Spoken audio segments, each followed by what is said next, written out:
በስመ አብ ወወልድ ወመንፈስ ቅዱስ አሐዱ አምላክ አሜን። ክቡራንና ክቡራት የአብ ምሳሌ ሚዲያ ተከታታዮቻችን እንኳን ለስምንተኛው እና ለመጨረሻው የሆሳና ዕለት በሰላምና በጤና ደረሳችሁ አደረሰን። ይህ ሳምንታዊ እንደተለመደው ከወንድሜ ከዲያቆን ብንያም ጋር የምናደርገውን የውይይት ሰዓታችን ነው። ስለዚህ እናንተም በጥሞናና በእርጋታ እንድትከታተሉን በእግዚአብሔር ስም እናሳስባለን።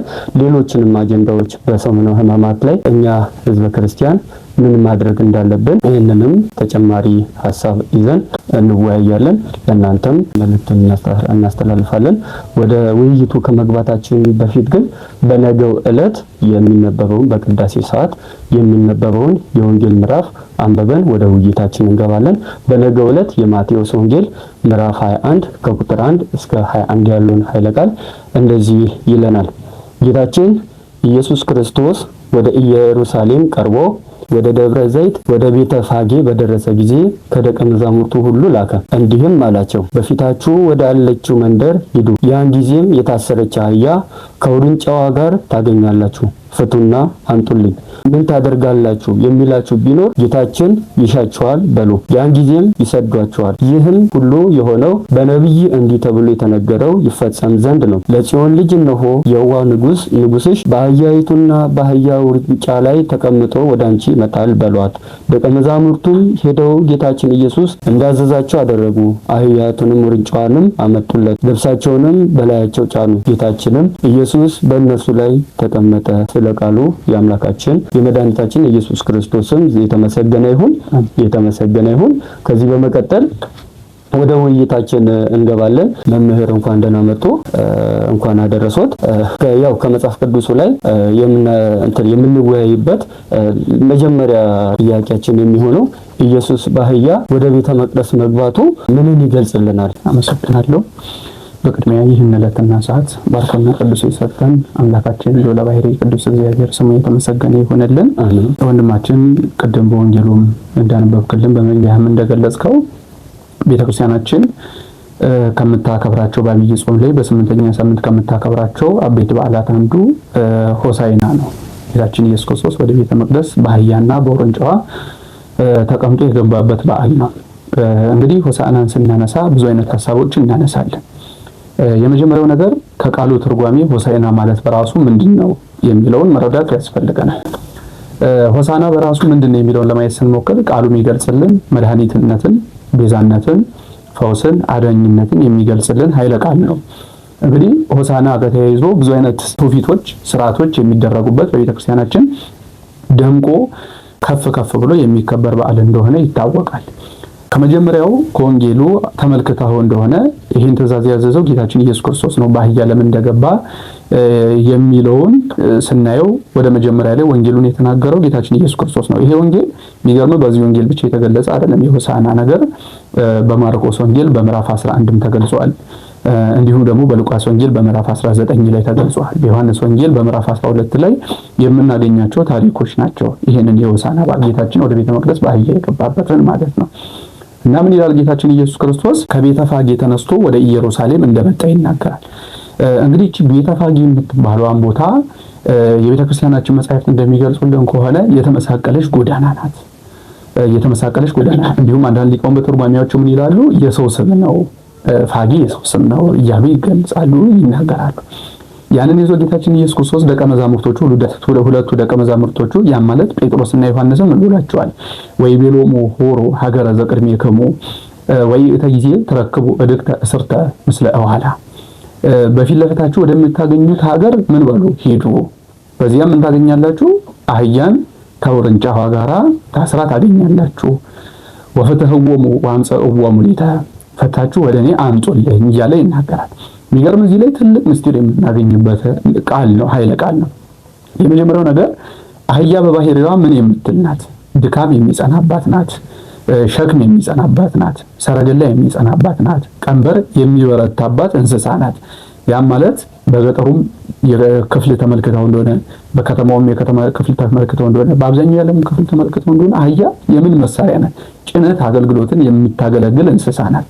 ድካም ይበዛባታል፣ ሸክም ይበዛባታል። አንዳንዴም ሲወርቁም ትመለከታለህ። የሚጫኑት ጭነት የሚሸከሙት ቀንበር አቅቷቸው እስከ መውደቅ ደረጃ ሲደርሱ በመንገዳችንም ላይ ሁልጊዜ የምንመለከተው የዕለት ተግባር እንደሆነ ይታወቃል። ስለዚህ ፈታችሁ አምጡ ሲል ጌታችን ኢየሱስ ክርስቶስ ምንነቱን ያመለክታል። የርኅራኄ አምላክ መሆኑን፣ የቸርነት አምላክ መሆኑን አይደለም ለሰው ልጅ ይቅርና አይደለም ለመላእክት ይቅርና እግዚአብሔር ለፈጠረው ፍጥረት ሁላ ሩህሩህ መሆኑን የሚያሳይ ነገር ነው። የፈጠረውን እያንዳንዱ ጉንዳኑን የምንበለው፣ አህያውን የምንበለው፣ አንበሳውን የምንበለው የእሱ አርአያና ምሳሌ የሆነው የሰው ልጅን የምንሆነው ጌታችን ኢየሱስ ክርስቶስ ቸር ፍቅሩን የሚገልጽ ምሕረቱን የሚገልጽ አምላክ መሆኑን እንረዳበታለን ማለት ነው። እንደ ምስጢር ግን ምን እናገኝበታለን? ያቺ አህያዋ እየታሰረች እንደሆነ ሁሉ የሰው ልጅም ደግሞ በምን ታስሯል? በዲያብሎስ ቀንበር ታስሯል፣ በዲያብሎስ ሸክም ታስሯል፣ በጨለማ ታስሯል፣ በስቃይ ታስሯል፣ በኃጢአት ታስሯል፣ በበደል ታስሯል። ከእግዚአብሔር ልጅነትን በማጣት በዲያብሎስ እስራት ታስሯል። ስለዚህ ፈታችሁ አምጡልኝ ሲል የመጀመሪያው ነገር ምንን ያመለክታል የሚለውን ስናይ የሰው ልጅንም ያችን አህያዋ ነፃነቷን እንደምታገኘው ስትፈታ ሁሉ የሰው ልጅም ደግሞ ምንም ማግኘቱን ነፃነትን ማግኘቱን የሰላም ባለቤትን ማግኘቱን የምህረት ባለቤትን ማግኘቱን የፍቅር ባለቤት የትዕግስት ባለቤት ኢየሱስ ክርስቶስ ሊያድነው እንደመጣ የሚገልጽ ኃይለ ቃል ሆኖ እናገኘዋለን ማለት ነው። ያም አልቀረ ይህንን ትእዛዝ ይዘው ምን ብለዋል? ደቀ መዛሙርቶቹ ያንን አህያውን አምጥተውለታል። ከውርንጫው ጋር አብረው ይዘውለት መጥተዋል። ባመጡለት ጊዜ ምን ይላል? ወረሃኑ አልባሲሆሙ ላዕሌሆሙ ልብሶቻቸው ምን አደረጉ ይላል? በበላያቸው ላይ አለበሷቸው፣ ጫኗቸው ይላል። በቤተ ክርስቲያናችን ሊቃውንት ይህንን ሲተረጉሙ ለምን ይላሉ መሰለ? ኮር ወይንም ደግሞ አህያ ላይ የሚቀመጡባት መቀመጫዋ ምን የምትልናት የማትቆረቆር ናት። ስለዚህ ልብስ ሲደረግ ምን ይላል? ልብሱ ይቆረቆራል። ስለዚህ የምትቆረቆር ሕግን ሰርተህልናል ሲሉ ነው። በሁለተኛ መንገድ ደግሞ ስናየው ልብስ ምን ያደርጋል? ሀፍረትን ይሸፍናል፣ ገላችንን ይሸፍነዋል። ስለዚህ ጌታችን ኢየሱስ ክርስቶስ ደግሞ ምንድነው? ከባት ያበሳ ነው። የሰው ልጅን በደል የሚደመስስ ነው። የሰው ልጅን ኃጢአት የሚደመስስ ነው። ኃጢአታችንን በሰው ፊት አውጥቶ የሚገልጽ አምላክ አይደለም። በሰው ፊት እንዲሳለቅብን፣ ሰዎች እንዲሳለቁብን፣ ሰዎች እንዲስቁብን የሚያደርግ አምላክ አይደለም። በኃጢአታችን ከባት ያበሳ ነው። ስለዚህ ከባት ያበሳ በመሆኑ ምን አድርጓል? ልብሳቸውን እንዳስቀመጡለት ይናገራል ማለት ነው። ያንን ይዞ ጌታችን ኢየሱስ ክርስቶስ በአህያይቱ ላይ ተቀመጠ ይላል። ትልቁ ግን ተቀመጠ ስንል ለምን በአህያ ተቀመጠ የሚለውን ነገር ብቻ ሳይሆን ማንሳት ያለብን የሚገርም በአህያው ላይ እንዴት ተቀመጠ የሚለው ነገር ትልቅ ምስጢር የምናገኝበት ነው። በአህያው ላይ ሲቀመጥ በአህያይቱና በውርንጫይቱ ላይ ሲቀመጥ በተአምራት በሁለቱም ላይ ተቀመጠ ብለው ነው ቤተክርስቲያናችን ሊቃውንት የሚያስተምሩት። ያ ማለት በአንዷ ላይ ለብቻ ወይም ደግሞ አንዷ ላይ ተቀምጦ አንዷ ብቻውን የመጣች ሆነ አይደለም። በተአምራት በሁለቱም ላይ ተቀምጧል ብለው ያስተምራሉ። ከዛም ባለፈ በሁለቱ ላይ በመቀመጥ እንዳለ ሆኖ ከቢታንያ እስከ ኢየሩሳሌም ያለው ጎዳና ስንት ነው ይላሉ? 16 ምዕራፍ ነው ይላሉ። እንግዲህ ምዕራፍን ለመግለጽ ያህል በዘመናችን ሜትር ነው የምንለው በመለኪያ መሳሪያችን። ምዕራፍ ብሂል መጠን አብጽሖ ንጻሬ አዕይንት ይላል። አይን ማየት እስከሚችለው አቅጣጫ ድረስ ምን ይባላል? ምዕራፍ ተብሎ ይገለጻል። ያ ማለት አንተ እዚህ ጋር ቆመ የምታየው ማንነቱን ላትለየው ትችላለህ። ነገር ግን ሰው እንደሆነ ልትለየው ትችላለህ። ምን እንደሆነ ላትለየው ትችላለህ። መኪና እንደሆነ ልትለየው ትችላለህ። ምን አይነት መኪና ቢሉ ላታውቀው ትችላለህ። ስለዚህ ያ የአይን ማረፊያ እስካለበት ድረስ ምን ይባላል? ምዕራፍ ተብሎ ይገለጻልና ከቢታንያ እስከ ኢየሩሳሌም ያለው 16 ምዕራፍ ነው። ያንን ምን አደረገ ይላሉ? 14ቱ ምዕራፍ ጌታችን ኢየሱስ ክርስቶስ በእግሩ ተጉዟል። በእግሩ የተጓዘው አልተቀመጠባቸውም ይላሉ የቤተክርስቲያናችን ሊቃውንት። ምን እንደሆነ ለማጠየቅ ነው ሲሉ ሰው እንደሆነ ፍጹም ሰውነት እንደተዋሃደ ለማጠየቅ ነው። ከዛ ሁለቱ ምን አድርጓል? በአህያይቱ ተጭኖ እስከ ቤተ መቅደስ ደርሷል። ወደ ቤተ መቅደስ በደረሰ ጊዜ ግን ቤተ መቅደሱን 3 ጊዜ ዞሮ በውርንጫይቱ ገባ ተብሎ የቤተክርስቲያናችን ሊቃውንት ያስተምራሉ። ይሄ ትልቅ ምስጢር ያለው ነገር ነው። ምንድነው የሚለውን ስናይ ከ16ቱ ምዕራፍ ላይ 10ሩን ያነሱና 10ሩ ቃላተ ኦሪት ምሳሌ ናቸው። አትግደል፣ አትስረቅ፣ ሌላ አምላክ አታምልክ፣ እናትና አባትን አክብር የሚሉት 10ሩ ቃላተ ኦሪት የነሱ ምሳሌ ነው። የአራቱ አበይት ኪዳናት ወይንም የአራቱ ኪዳነ አበው ምሳሌ ነው። የመጀመሪያ የማን ነው? ኪዳነ ኖህ አለ። ኖህን እንግዲህ አይተን እንደሆነ አይን በዘነመ ጊዜ ምን ብሎታል እግዚአብሔር? አሳይም ቀስቴ በውስተ ደመናት። ከእንግዲህ ወዲህ ከአራቱ ባህሪያት የተፈጠረ ሰውን ከምድረ ገጽ ላይ በንፍር ውሃ እንዳላጠፋው ምን አደርግልሃለሁ ብሎታል። ቀስተ ደመና ይቀረጽልህ፣ 4 ብር ያለው ቀስተ ደመና ይቀረጽልህ ብሎ ከማን ጋር ቃል ኪዳን ተገባብቷል? ከኖህ ጋር ተገባብቷል። ስለዚህ የኖህ የኪዳን ኖህ ምሳሌ ነው። ሁለተኛው ኪዳን የማን ነው? የግዝረተ አብርሃም ምሳሌ ነው። እንግዲህ በሕገ ልቡና ወይንም በሕገ ኦሪቱ ምሳሌ የሆናቸው ምን አለች? ግዝረት አለች። ማለት ልጅነትን ማታሰጥ ግን ሕግን መፈጸም ብቻ የምታሳይጥ ሕግ ፈጻሚነትን የምትገልጽ ነገር ግን ልጅነትን የማታሰጥ ለማን ተሰጣለች? ለአብርሃም ተሰጣለች። ስለዚህ የግዝረት ምሳሌ የግዝረቱ ምሳሌ አለች። ሁለተኛ ይሄ ግዝረት ኪዳን ተብሎ ይጠራል። ከዚያ ባለፈ ክህነተ መልከ ጼዴቅ አለ። እንግዲህ መልከ ጼዴቅ እንደምናውቀው በኦሪቱ በብሉይ ኪዳንም የነበረ በሕገ ልቡናም የነበረ ሰው ነው። ነገር ግን ካህን የነበረ ሰው ነው። የሚገርም ለሐዲስ ኪዳን መሰረት የሆነ ሰው ነው። ሐዲስ ኪዳን በውስጥ ለውስጥ እየተነገረች እንድትመጣ ያደረገ ሰው ነው። የስንዴን መስዋዕትን ከስንዴና ከወይን የመጀመሪያውን ያዘጋጀው መልከ ጼዴቅ እንደሆነ ይታወቃል። ስለዚህ የክህነተ መልከ ጼዴቅ ይሄ ኪዳን ተብሎ ይገለጻል። ስለዚህ የዚህ ምሳሌ ነው። የመጨረሻው ደግሞ ጥምቀተ ዮሐንስ አለ። እንግዲህ ዮሐንስን ጥምቀት እንደምናየው ምን የምታደርግናል? ልጅነትን የምታሰጥ አይደለችም። ነገር ግን ለልጅነት የምታቀርብ ከጌታ ጋር ለመገናኘት ድልድይ የምትሆን ጥምቀት በመሆኗ እኚህ 4 ኪዳናት አሉ። ስለዚህ የአራቱ ኪዳናት ምሳሌ ብለው የቤተክርስቲያን ሊቃውንት ያስተምራሉ። ከዛ ስንት ይተርፈናል? ከ16ቱ 14ቱን ምሳሌ ተሰጣቸው፣ 10ቱ ተሰጠው፣ 4ቱ ተሰጠው፣ 2 ቀረ። 2ቱ የፍቅረ ቢጽና የፍቅረ እግዚአብሔር ምሳሌ ናቸው። ይህም ማለት ፍቅረ ቢጽ የምንለው አንድ ሰው አንዱን መውደድ፣ እህትና ወንድምን መውደድ፣ የሰው ልጅን በአጠቃላይ መውደድ ፍቅረ ቢጽ ተብሎ ይገለጻል። ወዳጅን መውደድ፣ ጠላትንም መውደድ ፍቅረ ቢጽ ተብሎ ይገለጻል። ከዛ ፍቅረ እግዚአብሔር ደግሞ አለች። እግዚአብሔርን መውደድ ሕጉን በመፈጸም ትእዛዙን በመፈጸም በስርዓቱና በአምልኮቱ በሕጉ በመንገዱ በመጓዝ የምንገልጸው ፍቅር አለ። የሁለቱ የፍቅረ ቢጽና የፍቅረ እግዚአብሔር ምሳሌ ናቸው ይላሉ እና ከዚህ ላይ ምን አድርጓል? ቤተ መቅደሱን ስንት ጊዜ ዞሮ ገባን ያለው? 3 ጊዜ ዞሮ ገባን ያለው። 3 ጊዜ መዞሩ የሶስትነቱ ምሳሌ ነው። የአብ የወልድ የመንፈስ ቅዱስ ምንድን ናቸው?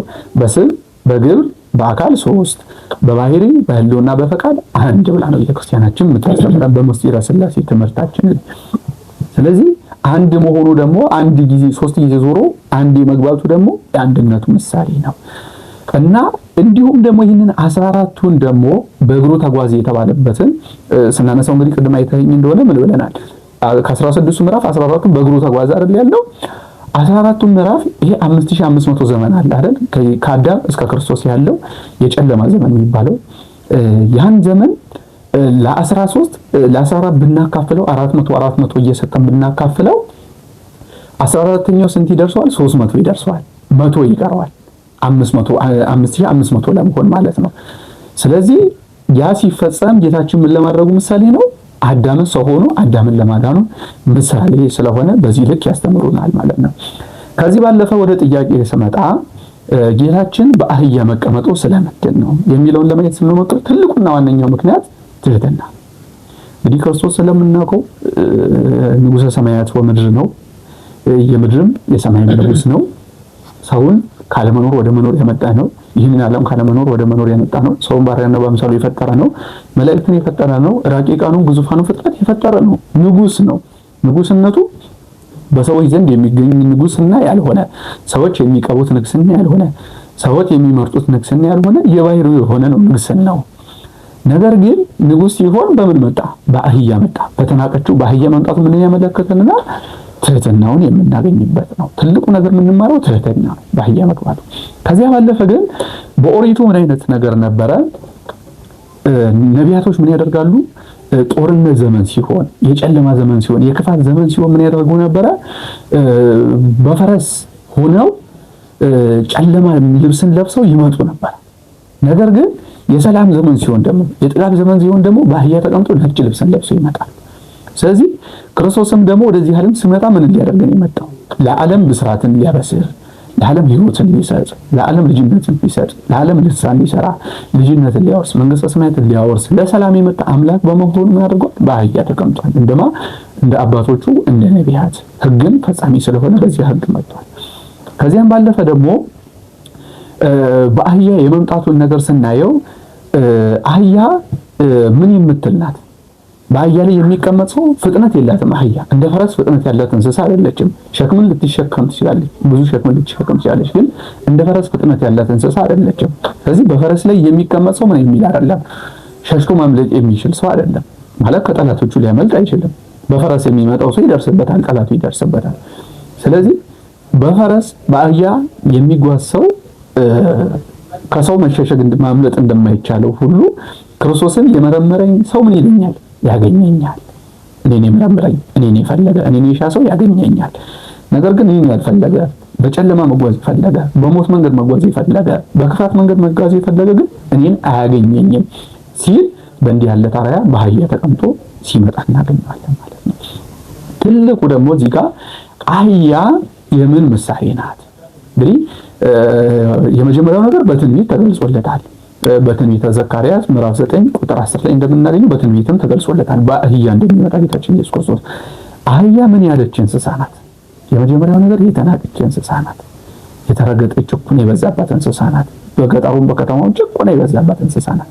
ስለዚህ ጭቆና የበዛበትን የዲያብሎስ የጨለማ ጭቆና የበዛበትን የዲያብሎስ የጨለማ ጭቆና የበዛበትን የዲያብሎስ የክፋት ጭቆና የበዛበትን የሰው ልጅን ለማዳኑ ምሳሌ ስለሆነች በአህያ መጥቷል። እንደገና አህያ ደግሞ የምን ምሳሌ ናት? ይለዩዋትና አህያዋ አለች፣ ውርንጫዋ አለች። አህያዋ የምን ምሳሌ ናት ይላሉ? የእስራኤል ምሳሌ ናት። አህያይቷ ምን የለመደች ናት? መጫን የለመደች ናት። ቀንበር የለመደች ናት። ጭነትን የለመደች ናት። እስራኤሎቹም ደግሞ ምን የለመዱ ናቸው? ሕግን የለመዱ ናቸው። አስቀድሞ በእናየው ሕገ ልቡና ተሰርቶላቸዋል። ሕገ ኦሪት ተሰርቶላቸዋል። እንዲሁም ደግሞ ተስፋም የተነገረላቸው ሰው የተቆጠሩላቸው ሐዲስም የተሰራላቸው ምንም ለዓለም ሕዝብ ቢሆን መጀመሪያ የተሰራው ለማን ነው? እስራኤል። ተስፋ ለተነገረላቸው ለእስራኤል ነው። ስለዚህ ሕግን የለመዱ በመሆናቸው በአህያይቱ እስራኤል ይመሰላሉ። በውርንጫይቱ ደግሞ ማንን ይመስላሉ? አሕዛብን ይመስላሉ። ውርንጫ እንግዲህ ስናያት ገና ልጅ ናት። ሸክምን አልለመደችም፣ ቀንበርን አልለመደችም፣ ጭነትን አልለመደችም። አሕዛብም ደግሞ ሕግን የለመዱ ህዝቦች አይደሉም። እንዲሁ በዘፈቀድ የሚጓዙ ህዝቦች ናቸው። ያለ ሕግ የሚጓዙ ህዝቦች ናቸው። በሕገ ልቡና ማጥለው፣ በግድለት ማጥለው፣ በሐዲስ ማጥለው የማይጓዙ የነበሩ ሰዎች ናቸው። ስለዚህ የአሕዛብ ምሳሌ በመሆኗ አህያዋንም ውርንጫዋንም ይዞ መጥቷል። ከዚያም ባለፈ አህያ የምን ምሳሌ ናት? የዘመነ ኦሪት ወይንም የሕገ ኦሪት ምሳሌ ናት። ኦሪት የተለመደች ሕግ ናት። ያም ማለት ሙሴ ከእግዚአብሔር አግኝቶ ለህዝቡ ሰጥቷቸው ስትነገር ስትወርድ ስትዋረድ የመጣች ሕግ ናት። ነገር ግን ሐዲስ በውርንጫዋ ይመስሏትና ውርንጫዋ ቀንበርን ሸክምን ያለመደች እንደሆነ ሐዲስ ምን ያለች ሕግ ናት? ያልተለመደች ሕግ ናት። ሐዲስ ሕግ ናት። ለዚህ ማለት ጌታችንን ሲቃወሙት የነበረው የነቢያትን የነቢያትን ሕግ ሊሽር የመጣ ነው ያስበላቸው ምን በመሆኑ ሐዲስ ግን አዲስ ሕግ በመሆኗ ያልተለመደች ያልተሰራች ሕግ በመሆኗ ነው። ስለዚህ ይህን ሁሉ ይዞ ጌታችን ኢየሱስ ክርስቶስ በአህያዋና በውርንጫዋ መምጣቱ ስለዚህ ምክንያት እንደሆነ ቤተክርስቲያናችን ሊቃውንት በዚህ ልክ ያስረዱናል ማለት ነው። እሺ፣ እናመሰግናለን መምህር። ከዚህ ጋር በማያያዝ ያው እንደተለመደው ቅድስት ቤተክርስቲያናችን በነገው ዕለት ሆሳዕና ብላ ታከብራለች እና ሆሳዕና ማለቷ ህዝቡ እንደውም ኢየሱስ በአህያዋና በውርንጭላይቱ ላይ ተቀምጦ በሚሄድበት ሰዓት ላይ ህዝቡ ሁላ ሆሳዕና በአርያም እያለ ይከተለው ነበረ። ሆሳዕና በአርያም ማለት ምን ማለት ነው? እሺ፣ አመሰግናለሁ። እንግዲህ ህዝቡ ሆሳዕና በአርያም እያሉ መምጣታቸው ምንን የሚያሳይ ነው የሚለውን ለማየት ስንሞክር ትልቁ ነገር ክርስቶስ የባህሪ አምላክ ነው ማለት አምላክነቱም አለ ሰውነቱም አለ። የሚገርም ህዝቡ ክርስቶስን ሆሳዕና በአርያም ከማለታቸው በፊት ምን አስተውና አነጠፉለት ነው የሚለው። ልብሳቸውን አነጠፉለት ይላል። ልብሳቸውን ሲያነጠፉለት ምን ሲሆን ነው? ክርስቶስን ሲከለክላቸው አትመለከተም። ክርስቶስ የትህትና አምላክ ነው። እንዲህ ልብሳቸውን ሲያነጥፉለት ያው በአህያ ላይ ነው የተቀመጠው። የተቀመጠባት አህያ እንኳን መሬት እንዳይነካት ልብስን ሲያነጥፉ እንዴት ዝም ይላል? የትህትና አምላክ ከተባለ የሚል ጥያቄም እንኳን እንዳለ ሊነሳብን ይችላል አይደል? ትልቁ ነገሩ ምንድነው? ክርስቶስ አምላክነቱን ይገልጻል። ንጉሠ ሰማያት ወምድር ነው። ታውቃለህ፣ ንጉሥ ሲመጣ ምን ይደረግለታል? ምድራዊ ሰው ሲመጣ ክብሩን እናውቀዋለን። የማይጸዳ ነገር የለም። ሰው እንኳን አይቀመጥም። ጎዳና ተዳዳሪ እንኳን መቀመጥ አይችልም። ክርስቶስ ደግሞ ከዚህ የበለጠ ምንድነው? የንጉሶቹ ንጉሥ ነው። የንጉሶች ፈጣሪ ነው። አይደል? እነሱ ከሚከብሩ ከሚመሰገኑት በላይ ክርስቶስ መላእክት የሚያመሰግኑት አምላክ ነው። ስለዚህ መላእክት የሚያመሰግኑት አምላክ በመሆኑ ምን አድርጓል? ልብሳቸውን እየነጠፉ ሆሳዕና በአርያም እያሉ አመስግነውታል። ከዚያም ባለፈ ህዝቡ ሆሳዕና እንዲሉ ያስደረጋቸውን ነገር ዮሐንስ ወንጌል ላይ ደግሞ እናገኛለን። በዮሐንስ ወንጌሉ በምዕራፍ 12 ላይ እንዳልኩ ስለ ሆሳዕና ሲናገር ባለፈው በምዕራፍ 11 ላይ ዮሐንስ ምዕራፍ 11 ላይ ማንን አስነስቷል?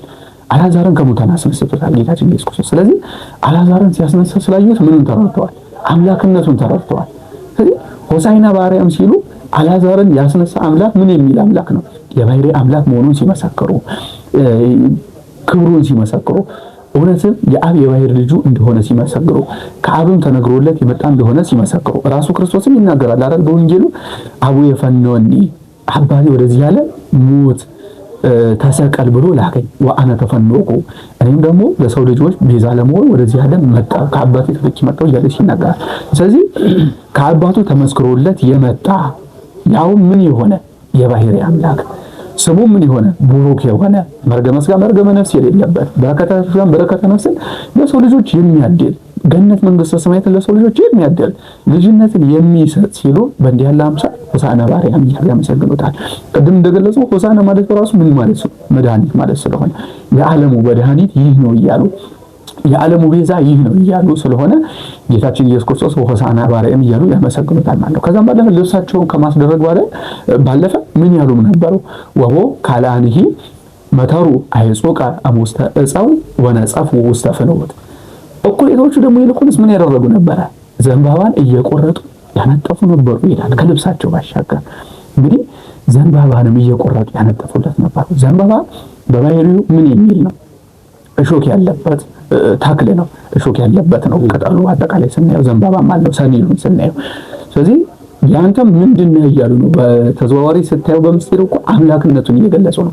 እሾክ እንዳለ ሁሉ እሾክ ትዕምርተ ኃይል እንደሆነ እሾክን ማንም ሰው መንካት እንደማይችለው ሁሉ በእጁ ክርስቶስም ደግሞ ምንድነው ተላላራይነት የግልህ ነው፣ አምላክነት የግልህ ነው፣ ቸርነት የግልህ ነው፣ ትዕምርተ ኃይል አለ፣ ትምህርተ መዊ አለ ሲሉ ዘንባባም ደግሞ ዘንጥፈውለት እንመለከታለን ማለት ነው። እንዲሁም ደግሞ የዘንባባ ቅጠል ምን የሚል አይደለም፣ እሳት የሚያቃጥለው አይደለም። እሳት ለብልቦ ነው የሚተው ተመልክተን እንደሆነ አሁንም በአካባቢያችን ላይ ወይም በመንገድ ሲታይ ዘንባባው ሲቃጠል ሙሉ ለሙሉ አይቃጠልም። እሳት ለብልቦ ነው የሚተው። ስለዚህ ያን ለብልቦ እንደወተው ሁሉ አንተ ምን ይማትልና ረቂቅ ባሕርይ ነህ። መለኮትን መርምረን ማወቅ አይቻልም። ቤተክርስቲያናችንም እኮ ለዛ አይደለ ስለ ምስጢረ ሥላሴ በመሳሰውራን ትምህርት ላይ ምን ትላለች? ሥላሴ በስም በግብር በአካል ሶስት በባሕርይ በሕልውና በፈቃድ አንድ አምላክ ናቸው ብለው ለሰው ይነግራሉ። እኛም ለሰው እናስተምራለን። አንድ ሲሆን ሶስት ሲሆን አንድ መሆን እንደምን ይቻላል ብሎ ልብ ሊመረምር ቃል ሊናገሩ አይቻልም። ስለዚህ ህቡ እንለዋለን፣ ምስጢር እንለዋለን እያሉ ይናገራል።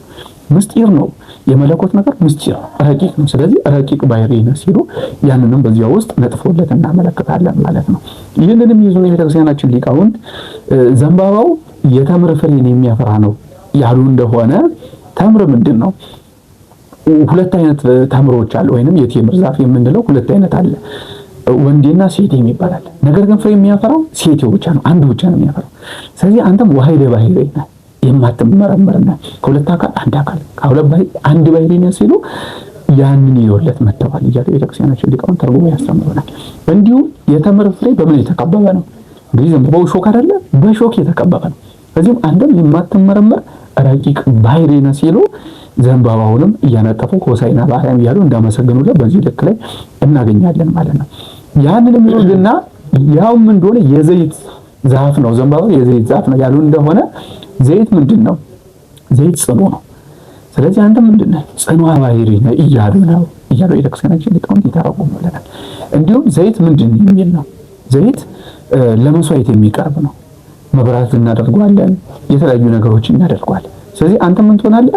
ለዓለሙ መስዋዕት ትሆናለህ፣ ለዓለሙ ቤዛ ትሆናለህ፣ ሥጋህን ትቆርሳለህ፣ ደምን ታፈሳለህ፣ ለዓለሙ ድህነትን ትሰጣለህ ሲሉ ዘንባባንም እየዘነጠፉ ልብሳቸውንም እያነጠፉ ጌታችን ኢየሱስ ክርስቶስን ሆሳዕና በአርያም ይሄ ከአብ ተመስክሮለት የመጣ ስሙ ቡሩክ የሆነ መርገመ ሥጋ መርገመ ነፍስ የሌለበት ለዓለም ሁሉ ሰላምን የሚያውጅ ሰላምን የሚሰጥ አምላክ ነው እያሉ በዚህ ልክ ነው ሆሳዕና በአርያም እያሉ የሚያመሰግኑት ማለት ነው።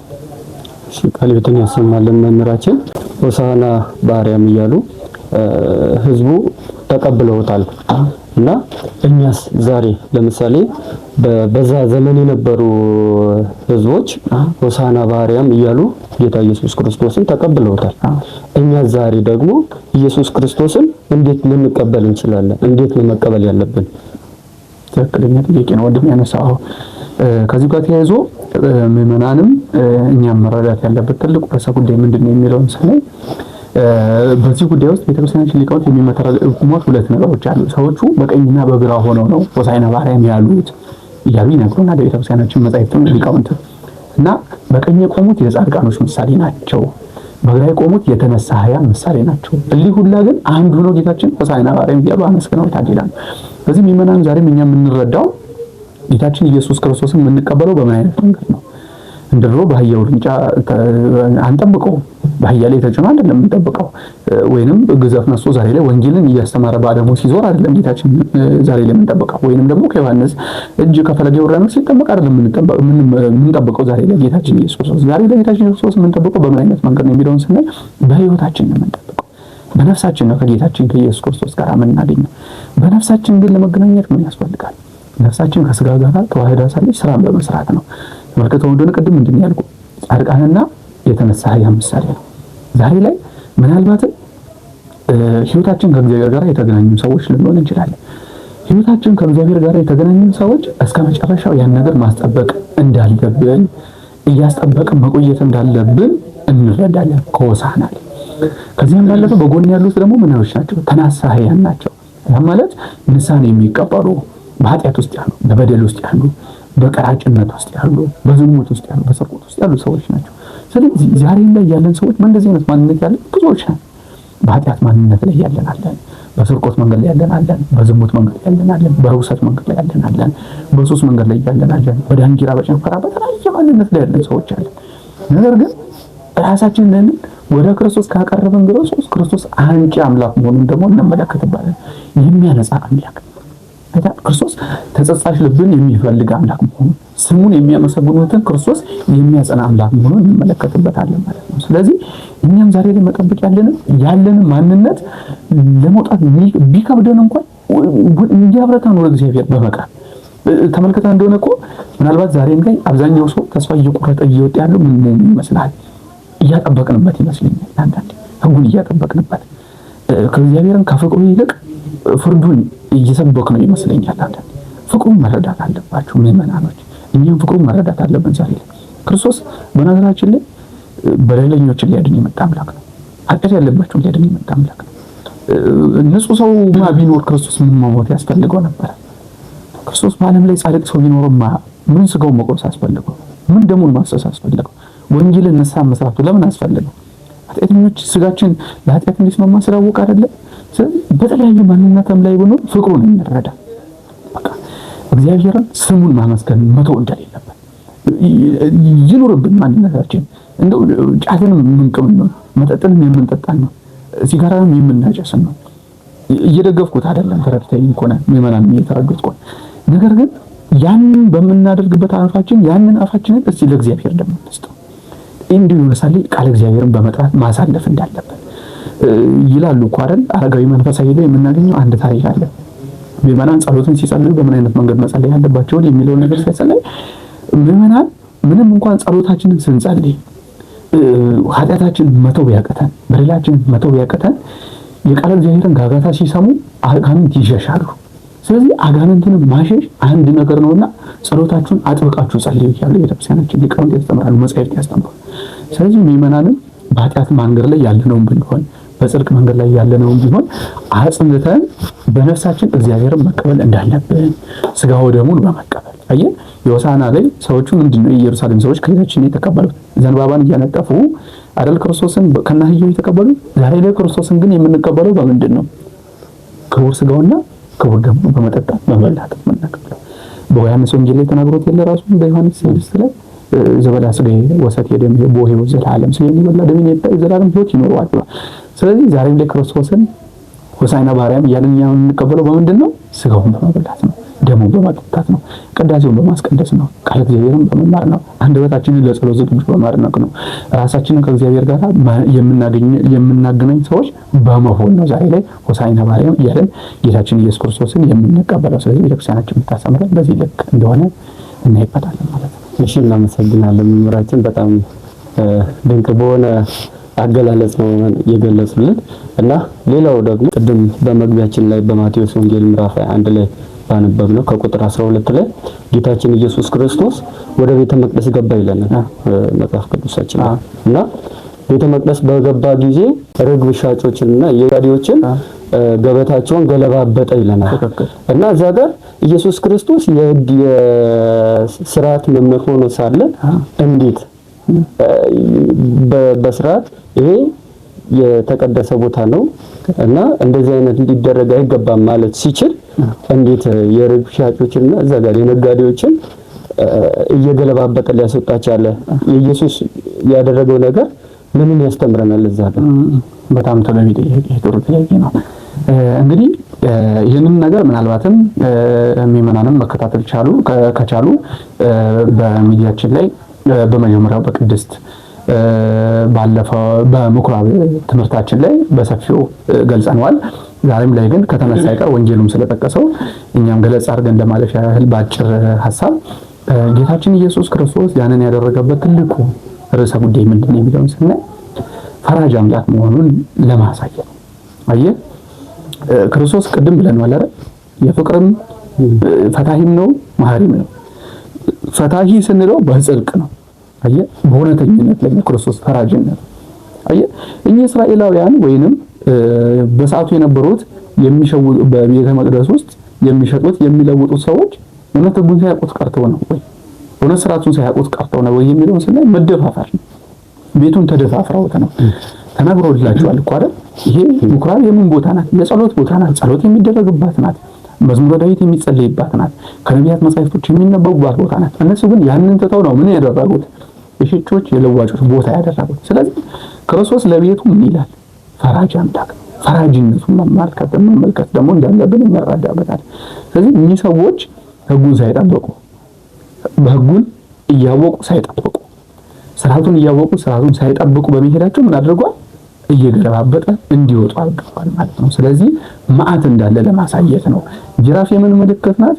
የእግዚአብሔር የቁጣ ወይንም የፍርድ ምሳሌ ናት።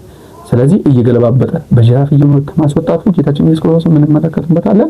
የቤተ መቅደሱ ቅናት እንዳለበት፣ ለሕጉ ቀናኢ አምላክ መሆኑን፣ በሕጉ የማይገዙትን ሰዎች እንደሚያጠፋ እንደሚቀጣቸው፣ አባት ልጁን እንደሚቆነጥጥ ሁሉ እንደሚቆነጥጠው ለማሳየት ነው። ስለዚህ ሕጉና ስርዓቱን ያልጠበቁ አውቀው የማይጠብቁ የማያስጠብቁ በመሆናቸው እንጂ በክርስቶስ ተደባዳቢ አምላክ ሆኖ አይደለም፣ የዱላ አምላክ ሆኖ አይደለም። በቃሉ ስልጣን እኮ ማጥፋት ይችላል ነበርም እንዴ?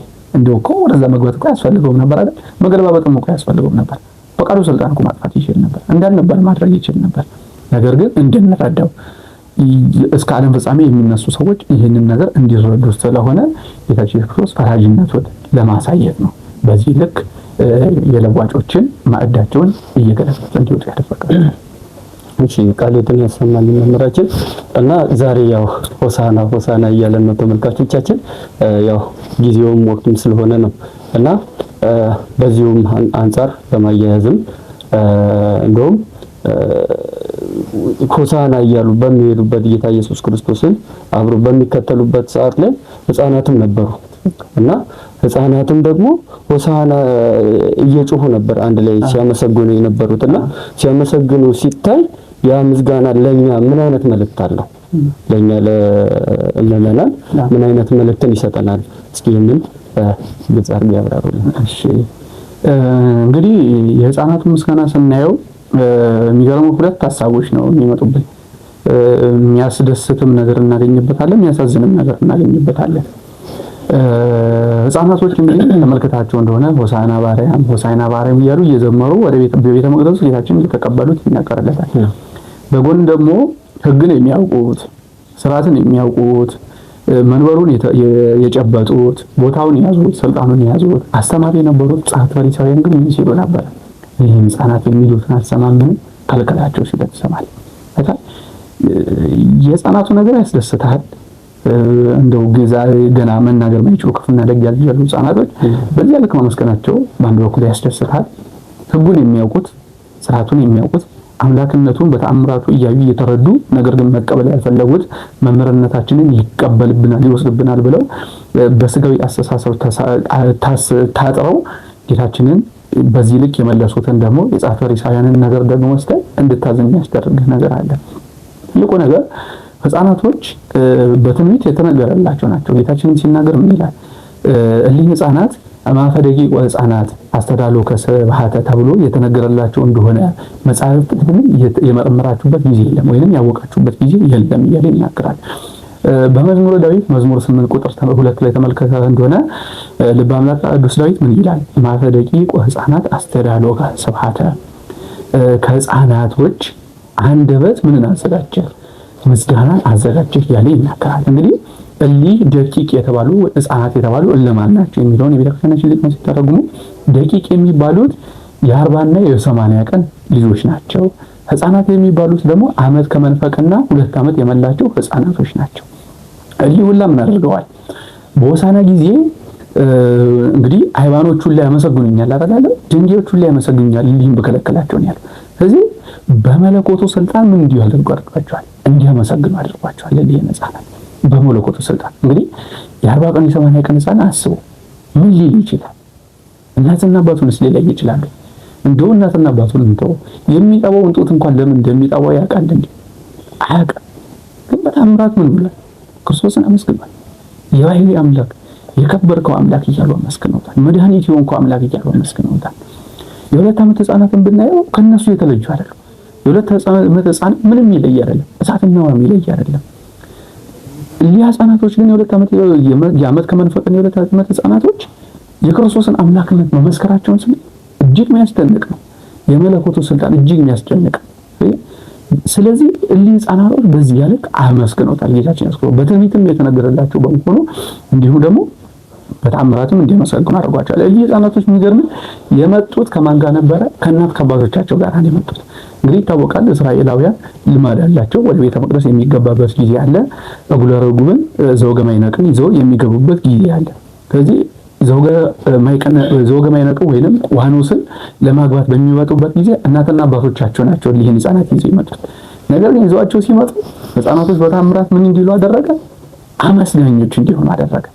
የባሕርዩን ተካፋዮች እንዲሆኑ አደረገ። አይደል? የምስጋናው ተካፋዮች እንዲሆኑ አደረገ። እሊህ ያላገኙትን እድል ፈሪሳውያን እናውቃለን የሚሉትን እናውቃለን እንረዳለን የሚሉትን ምስጢር ተንገጠናል፣ ምስጢር ተረድተናል፣ ምስጢር ተደላድሎልናል የሚሉት ያልተረዱትን ያላገኙትን የምስጋናውን ተካፋይነት ማን እንዲያገኝ አደረገ? ሕፃናቶች እንዲያገኙት አደረገ ማለት ነው። ስለዚህ እኛም ዛሬ ላይ ከዚህ ምን እንረዳለን የሚለውን ስናይ ሕፃናት የተባለው ምንም እንኳን ለጊዜው ሕፃናቶች ተመስክነው የሚያመስግኑትን ሕፃንነት ሲባል ግን ሕፃን በባሕርዩ ምንድነው? ክፋት የሌለበት ነው። ምቀኝነት የሌለበት ነው። የ2 ዓመት ልጅ እንግዲህ ሕፃናት የምንላቸው እስከ 5 ዓመት ሊዘልቅ ይችላል። በቤተክርስቲያናችን ሕፃን የምንለው ከላይ እስከ 7 ዓመት ያለውን ነው። እስከ 7 ዓመት በኋላ ምን ይላል ሰው? እሳትና ውሃን መለየት ይጀምራል ብለን የምናስበው ከ7 ዓመት ወደዚህ ነው። እስከ 7 ዓመት ያለው ግን ሕፃናት ምንም ማያውቁ ናቸው። ክፋት ማያውቁ ናቸው። ዘር ማያውቁ ናቸው። ጎጠኝነቱን ማያውቁ ናቸው። መልክ ቀለምን የማይለዩ ናቸው። አስቀያሚ መልኩ የቀና መልከ ግቡ የማይለዩ ናቸው። የሚገርም። ስለዚህ ሕፃናት ይህን ሁላ ልዩ እንደሆኑ ከክፋት መንገዶች በአጠቃላይ ከክፋት ከጨለማ መንገዶች የተለዩ እንደሆኑ ሁሉ እናንተም ደግሞ ምን ሆኖ እንደ ሕፃናቶች ሕፃን አይምሮ ሆኖ በነጻ ጠባያችሁ በነጻ ጠባይ ያላችሁ ሆኖ ሲል ነው። እኛ ትልቅ ሰው እኮ ነው አይደል? ምን ያለበት ክፋት ያለበት በጨለማ ውስጥ የሚጓዝ። ስለዚህ እናንተም እንደ ሕፃናት አይምሮአችሁን አካላችንን ሳይሆን ቁመናችንን ሳይሆን እድሜያችንን ሳይሆን አስተሳሰባችሁን ከዘረኝነት እንድትወጡ ከክፋት ወጣችሁ አንድ አምላክ አንድ ፈጣሪ አንዲት ቤተክርስቲያን ብላችሁ ክርስቶስን የምትከተሉ ብቻ ሁኑ ሲል ኢየሱስ ክርስቶስ ምን ያደርግ? ሕፃናቱን በተአምራት አናግሯቸዋል። በማቴዎስ ወንጌል በምዕራፍ 18 ቁጥር 3 ላይ ተመልክተን እንደሆነ ሐዋርያት ጌታችን ኢየሱስ ክርስቶስን የጠየቁት አንድ ቃል ነበር። ማን ያቢ በመንግስተ ሰማያት? በመንግስተ ሰማያት የበላይ የሚሆነው ከኛ ውስጥ ማን ነው? ጥያቄ ፈጥሮባቸው እንግዲህ ሐዋርያት የዛኔ መንፈስ ቅዱስ ከመቀበላቸው አስቀድሞ ምን ነበሩ? ፍሩሃን ነበሩ። በሃይማኖት ያልጎለመሱ ነበሩ። ከስጋዊ አስተሳሰብ ያልወጡ ነበሩ። አምላክነቱን በቅብጡ ያልተረዱ ነበሩ። በቸርነቱ ስለመረጣቸው ጌታችን ኢየሱስ ክርስቶስ እያጸናቸው ይሄዳል እንጂ በትምህርቱ እያጸናቸው ይሄዳል እንጂ። የዛን ጊዜ ምንድን ነው ያደረገው? በጸዋ ሕፃነ ወሐቀመ ማእከሎሙ አግናጢዮስ ምጥውለ አንበሳን ጠርቶ ምን አደረገ? በመካከላቸው አቆመው። አማን ብለክሙ ወኢኮግሙ ከመ ዝንቱ ሕፃን ይትበውኡ ውስተ መንግሥተ ሰማያት። እውነት እውነት እላችኋለሁ እንደዚህ ሕፃን ካልሆናችሁ ተመልሳችሁ እንደዚህ ሕፃን ካልሆናችሁ ወደ መንግሥተ ሰማያት ልትገቡ አትችሉም። መበላለጡ ይቅርና እንደዚህ ሕፃን ካልሆናችሁ ወደ መንግሥተ ሰማያት መግባት አትችሉም ነበር ያላቸው። በጣም ሐዋርያት የጠየቁት ምን ነበረ?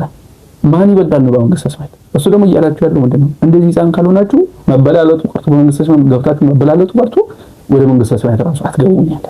ስለዚህ ሕፃን ያለበት ነገር ምንድነው ሲባል ንጽሐ ጠባይ ነው። አይታል ከክፋት መራቅ፣ ከሐሜት መራቅ፣ ከበደል መራቅ፣ ከርኩሰት መራቅ፣ ራስን ከዓለም መለየት፣ ራስን ከክፋት መለየት፣ ራስን ከጎጥ መለየት። ክርስቲያን እኮ በይዘኙ ምን የሚሆን ነው? አንድ አምላክን የሚከተል ሥላሴ አባቴ፣ መንግስተ ሰማያት ርስቴ፣ መላእክት ቅዱሳኖች ደግሞ አዝማዶቼ፣ ወገኖቼ፣ እህት ወንድሞቼ ብሎ የሚኖር ነው ክርስቲያን ማለት በራሱ። አይታል እንደው ክርስቲያን የተባልንበት እኮ ዓላማው ራሱ ምንድነው? እሱ ክርስቶስ ተብሎ አይደል እኛ ክርስቲያን ተብለን እንድንጠራ ያደረገን? እሱ ወልድ ተብሎ አይደል እኛ ውሉድ እንድንባል ያደረገን? ስለዚህ ክርስቲያን አኗኗሩ ህይወቱ ስናየው ከክርስቶስ ይወጣ አይደለም። አይታል ክርስቶስን ብቻ የሚመስል ነው። እኔ እናንተ እኮ መልካችን አይገናኝም። እኔ እናንተ እኮ አቋማችን አይገናኝም። እኔ እናንተ እያንዳንዱን ቅርጻችን ምናችን የሚገናኝ ሰዎች አይደለንም። አንድ ያደርገን ግን ማለት ክርስቶስ ነው። የክርስቶስ ልጆች ነን እናንተ። ስለዚህ ውሉድ የምትባልበትን ግብር እንድትይዙ ምን ሆነ ማለት እንደ ህፃናት አይሆኑ። አይምሮቹን እንደ ህፃናት አድርጉ። ህፃናት ከሁሉ ነገር ንጹህ እንደሆኑ፣ ህፃናት ከበደል ሁሉ የነጹ እንደሆኑ፣ ከርኩሰት የነጹ እንደሆኑ፣ ከጨለማው የነጹ እንደሆኑ እናንተም ሆኑ የነጻችሁ ነው። ከክፋት ከበደል ከሐሜት ከርኩሰት የነጻችሁ ሁኑ ይለናል። ስለዚህ እኛም ክርስቲያኖች ዛሬ ላይ በዚህ ልክ ሆነን ክርስቶስን አመስግነን እንድንሆን ያስፈልገናል። ከሐሜት ወጥተን፣ ከክፋት ወጥተን፣ ከመገፋፋት ወጥተን፣ አንዳችን በአንዳችን ላይ ጥላቻን ከመያዝ ወጥተን አንድ ክርስቶስን ብቻ፣ አንድ ቤተክርስቲያንን ብቻ፣ አንድ ስጋው ደሙን ብቻ ብለን፣ አንድ ወንጌልን ብቻ ብለን የምንመጣ ሰዎች፣ አንድ ሰውነት ብቻ አይታል። ሰውነት ስንል እኮ ምንድን ነው? አንተም እኔም ሰውነት። ሰውነት ስንል ያንን መለኪያ ነው። ሴትንም ወንድንም ያለይ ሰውነት በራሱ ማለት ነው። ሰውነትን ብቻ የምንይዝ መሆን እንዳለብን ሲያስረዳ ጌታችን ኢየሱስ ክርስቶስ ህፃናቶችን በዚህ ልክ እንዲናገሩ አድርጓል። የቤተክርስቲያናችን ሊቃውንት ደግሞ ህፃናት መሆን ያለብንን በነጻ ጠባይ መሆን እንዳለብን ሲያስረዱ በዚህ ልክ ተምረን ነው ወይም ምስጢሩን በዚህ ልክ እናገኘዋለን ማለት ነው። እሺ መምህራችን ቃል ያሰማልን። ያው ነገ በሰንበተ ክርስቲያን ቅድስት ሆሳዕና ብለን ከዛ ደግሞ ከሰኞ ጀምሮ ደግሞ ሰሙነ ሕማማት ብለን እንጀምረዋለን ማለት ነው። በሰሙነ ሕማማት ላይ ጊዜያቶች ላይ ደግሞ ሰኞ፣ ማክሰኞ፣ ረቡዕ፣ ሐሙስና ዓርብ በእነኚህ ጊዜያቶች ውስጥ ከኛ ከህዝበ ክርስቲያን ምን ይጠበቃል? በእነዛ ቀናቶች ሳምንቱን በምን መልኩ ነው ማሳለፍ ያለብን? ቅድምም በመግቢያችን ላይ ትንሽ ጠቀስ አድርገን አልፈናው ነበርና እስኪ ይህንን እኛ ህዝበ ክርስቲያን ሳምንቱን በምን መልኩ ማሳለፍ አለብን የሚለውን እንደ ምክር ያስተላልፉልን። አመሰግናለሁ። እንግዲህ እንዳልከው ትልቁ እስካሁን የመጣንበትን የጾሙን ማሰሪያ ልንለው እንችላለን። ትልቁ ፍጻሜ ሕማማት የምናስበው ሰሙነ ሕማማትን የምናስበበት ነው። እንግዲህ ሰሙነ ሕማማትን ስናስብ አንድ መረዳት ያለብን ክርስቲያኖች ጌታችን ኢየሱስ ክርስቶስ ከሆሳዕና ተይዞ ወደ ቤተ መቅደስ ከገባ በኋላ ወደ ኢየሩሳሌም የገባበት ትልቁ ምክንያት ምንድነው? ትንቢት ተነግሮለታል። ይደልዎ ለነቢይ መዊት በአፋ ዘእንበለ በኢየሩሳሌም ለመሲህ ለእውነተኛው መሲህ ወይንም ነቢይ ተብሎ ለሚመጣው ለክርስቶስ በገጠር ወይንም ከአፋ ውጪ መሞት አይገባው። ዘእንበለ በኢየሩሳሌም በከተማዋ በማዕከላዊ ምድር በኢየሩሳሌም ከመሞት ውጪ ተብሎ ተገልጾለታል። ኢየሩሳሌም በነገራችን ላይ ማዕከለ ምድር ናት። እንዲሁም ይሏል አይደል በቤተክርስቲያናችን ቅዱስ ያሬድ ሲናገር ወገብረ ሰላም በማዕከለ ምድር ይላል። በማዕከለ ምድር ላይ በምድር ማዕከል ላይ ሰላምን ወሰነ ይላል። ኢየሩሳሌም ለዓለም ሁሉ ማዕከል ናት። ስለዚህ ወደ ኢየሩሳሌም የገባበት ዓላማው ምንድነው? መስዋዕት ለመሆን ነው። ራሱን ለሕማም ለመከራ አሳልፎ ለመስጠት ነው። የሚገርመው አይሁድ ጌታችን ኢየሱስ ክርስቶስን ለመስቀል እኚህ ስምንቱ ቤተ አይሁድ የምንላቸው ክርስቶስን ለመስቀል የተማከሩት ከመቼ ጊዜ አንስቶ ነው? ከነገ ከሆሳዕና ከዕለተ እሁድ ከሰርክ አንስቶ መማከር የጀመሩት እስከ ዕለተ ረቡዕ ድረስ የተማከሩት። ከዕለተ እሁድ ከሰርክ አንስተው እስከ ዕለተ ረቡዕ ድረስ ምክርን ያደረጉት። ያው በዕለተ ረቡዕ ይታወቃል። ይሁዳን አግኝተው በዚህ መንገድ ሄደው ጌታችን ኢየሱስ ክርስቶስን እንዲያዙት ይታወቃል። ግን እስከ ረቡዕ ምክር ያደረጉበት ነው። ምክር አይሁድ ተብሎ ነው ቤተክርስቲያናችን የምናከብረው። ስለዚህ ቤተክርስቲያናችን ምዕመናንም ይህንን ሲያስቡ የመጀመሪያው ነገር ከነገ ጀምሮ ወይንም እሁድ ከሰርክ አንስቶ ጌታችን ኢየሱስ ክርስቶስ ለመስቀል ምክር የተደረገበት ጊዜ መሆኑን ልናስብ ያስፈልገናል። ይህንን አይዞ ቤተክርስቲያናችን ሊቃውንት ይህን 5ቱን ዕለታቶች በምን ይመስሏቸዋል? በጨለማ ዘመን ነው የምንመስላቸው። ምክንያቱም ድነት የተፈጸመ፣ ሰላም የተፈጸመ፣ ሕይወት የተፈጸመ፣ ልጅነት የተመለሰ በምንድነው ቀን ነው? 5500 ዘመን ሲፈጸም ነው። ስለዚህ ጌታችን ኢየሱስ ክርስቶስም እኚህን 5ቱን ቀናቶች አልፈው በምትመጣዋ በዚያች በሰንበተ ክርስቲያን ለሰው ልጆች ሕይወትን፣ ለሰው ልጆች ልጅነትን፣ ለሰው ልጆች መንግስትን የምታወርስን ትንሣኤውን በማብሰሩ የጨለማ ዘመን አድርገን ልናከብር የሚገባው። ስለዚህ ክርስቲያኖች ይህንን ስናከብር የመጀመሪያው ነገር ደስታ ያለበት ዘመን አይደለም ማለት ሳምንቱ ደስታ የምናስብበት ሳምንት አይደለም። ይህን ስንል ጾሙ የተለየ ያነሰ ሆኖ አይደለም። ነገር ግን ሰሙነ ሕማማቱን ስናስበው ሰሙነ ሕማማቱ ከጾሙ የተለየ ነው። ይሄ ቤተክርስቲያናችን በጥብቅ ነው የምታስተምራል። የተለየ ነው፣ የከበረ ነው፣ የገነነ ነው፣ ሐዘን ያለበት ነው፣ ጨለማ ያለበት ነው። ሰው በአጠቃላይ የሚችል ሰው ስጋዊ አስተሳሰቡን አርቆ የሚጥልበት ነው። ስጋዊ ምቾቱን አርቆ የሚጥልበት ነው የሚችል ሰው ከመኝታው አንስቶ ብናየው፣ ከሚበላው እህል አንስቶ ብናየው፣ እያንዳንዱ ከሚያደርገው ነገር አንስቶ ብናየው ብዙ ነገሮችን የሚተውበት ሳምንት ነው። ምናልባት ልምድ ሆኖብን ላንተው እንችላለን። ለምሳሌ ጨውን ብላ ምንለው ጨው ብቻ እየበላችሁ ወይንም ደረቅ ቂጣ እየበላችሁ ምን ዘለን ይህንን ህግ ብናደርገው ይከብደናል፣ ይታወቃል። ግን ቀስ እያለን ማለማመድ ገብቷል አይደል? ማለማመድ በጾም ከሌላው ጊዜ የተለዩ ነገሮችን በማድረግ ሌላ ጊዜ ጣመ የምንበላ ከሆነ ያንን ነገሮች በመቀነስ ወደኛ እዛኛው ደረጃ እንድንደርስ ቤተክርስቲያናችን እያንዳንዱ የቅድስና ደረጃ ስታስተምረን ምንድን ነው? በወጣኒነት፣ በማዕከላዊነት፣ በፍጹምነት አይደል? የፍጹምነት ደረጃውን እንድናገኘው ዛሬ ላይ ምንም መጀመር አለብን?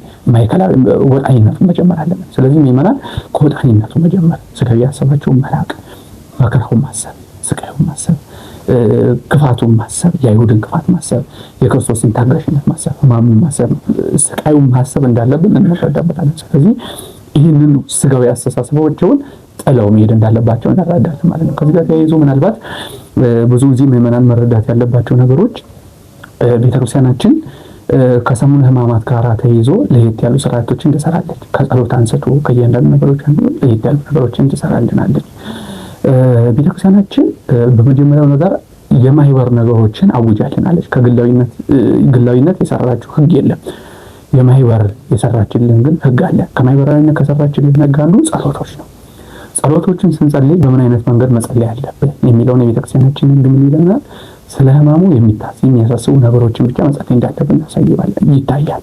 ይህም ምንድነው? መዝሙረ ዳዊትን በመጸለይ የእመቤታችንን ጸሎቶች በመጸለይ እመቤታችንን የዚህ ሕማሙ የመከራው ተሳታፊ በመሆኗ የእመቤታችን ምስጋና ከምኗ ውጪ ከመልክ ውጪ ከዚያም ባለፈ የጌታችን ኢየሱስ ክርስቶስን ደግሞ የሚገልጸውን ቤተክርስቲያናችን ይታወቃል። ድርሳነ ማያዊን እንደ ጸሎት አድርገን በመጸለይ ማሳለፍ እንዳለብን እንደሚታወቁ ቅድም እንዳልነው የጨለማ ዘመን ማለት ጨለማውን ዘመን ነቢያቶች አባቶቻችን በምን አይነት መንገድ ያሳለፉት? እና አዳም በማዘን ያሳለፉት፣ በመከራ ነው ያሳለፉት፣ በስቃይ ነው ያሳለፉት፣ ክርስቶስን ለማግኘት ውጣ ውረድ በመክፈል ነው ያሳለፉት። ስለዚህ ዛሬ ላይ ያለ ምዕመናኖችም ደግሞ ያንን ለማሰብ ምን ማድረግ አለብን? ክርስቶስን ሕማሙን መረዳት አለብን፣ ማወቅ አለብን፣ መጠንቀቅ አለብን። ስለዚህ ልማዶቻችንን እየተውን ወደ ቤተክርስቲያን እየመጣን በአንድነት የምንጸልየው ጸሎቶችን ቤተክርስቲያናችን በዚህ ልክ አስቀምጣለን እናገኛለን ማለት ነው። ከዚህ ጋር ተያይዞ ምናልባት የግል ጸሎቶቻቸውን የሚጸልዩ ምዕመናኖች ሊኖሩ ይችላሉ። በግላቸው መልካም መልክም እንዲሁም ደግሞ የተለያዩ ነገሮችን የሚያደርጉ ምዕመናኖች ልንኖር እንችላለን። ይህንን ቤተክርስቲያናችን በግላዊነት የሰራችው ህግ እንደሌለ እንረዳበታለን። ቤተክርስቲያናችን የማህበር ህግ ነው የሰራው። ሰው ማስታጎል የለብኝም ካለ ከእግዚአብሔር ጋር መገናኘበት ነው ካለ ቤተክርስቲያናችን አቁም ብላ የሰራችው ህግ እንደሌለ ልንረዳ ይገባናል። ስለዚህ በቻልነው አቅም ግን ምኑን ሳንተው ነው? መከራውን ሳንተው ነው። ስለ ክርስቶስ የሚያነሱ ነገሮችን ይበልጥ በማሰብ ነው። መጨመር ካለብን እነዚያን ነገሮች የግላዊ ጸሎቶቻቸውን ማቆም ማያስችለን ከሆነ እነዛን የታዘዙትን መጻሕፍት ግን ምን ማድረግ አለብን? መጨመር አለብን። ምኖችን ድርሳነ ማያዊን እንዲሁም ደግሞ መዝሙረ ዳዊት የእመቤታችንን ጸሎቶች ውዳሴ ማርያምን ይህን መጸለይ እንዳለብን ቤተክርስቲያናችን በዚህ ልክ ታስተምረናለች ማለት ነው። ስለዚህ ይህንን ነገር ምዕመናኖች ቢበረቱበት ስለ ክርስቶስ ስለ ሕማሙ የሚገልጹ ነገሮች መጻሕፍትን በማንበብ ብንተጋ ስለ ሕማሙ የሚገልጹ ነገሮችን ከግላዊ ጸሎቶቻችን ላይ ተጨማሪ አድርገን ብናከብር ከዛም ባለፈ ደግሞ ያለንን ጊዜ የምንችል ምዕመናኖች በቤተ እግዚአብሔር ማሳለፍ ብንችል፣ ምክንያቱም የማይባል ነው ቅድም እንዳልነው የ24 ሰዓት ጊዜ አገልግሎት ነው ያላት። ምናልባት የከተማችንም ጊዜያችንም ለዛ ነገር የማይመች በመሆኑ ነው እንጂ የ24 ሰዓት አገልግሎት ነው ቤተክርስቲያናችን ያላት። ነገር ግን ባለችን ሰዓት ግን የምንችል ሰዎች ወደ ቤተ እግዚአብሔር መቅረብ ብንችል፣ መጾም እንዳለብን ብንረዳ፣ ከዚያም ባለፈ ደግሞ ይበልጥ እንዲጠነቀቁልን የምንረዳው በዚህ በሰሙነ ሕማማት ላይ ባለትዳር የሆኑ ወንድሞቻችን እህቶቻችን በምንም አይነት አግባብ አብሮ መተኛት እንደሌለ እንዲረዱልን እንፈልጋለን። በምንም ተአምር አብሮ መተኛት ጥብቅ ቀናቶች እንደሆኑ ልናስተውል ይገባናል። ስለዚህ በቻልነው አቅም ምዕመናኖች ብንጠነቀቅ፣ በቻልነው አቅም መጠንቀቅም ሳይሆን መፈጸም ያለብን ነው። ይህ የምናባብለውን ጉዳይ አይደለም፣ ብችሉት የምንለው ጉዳይ አይደለም። ይሄንን ግዴታ ነው። አልጋ መለየት ግዴታ ነው።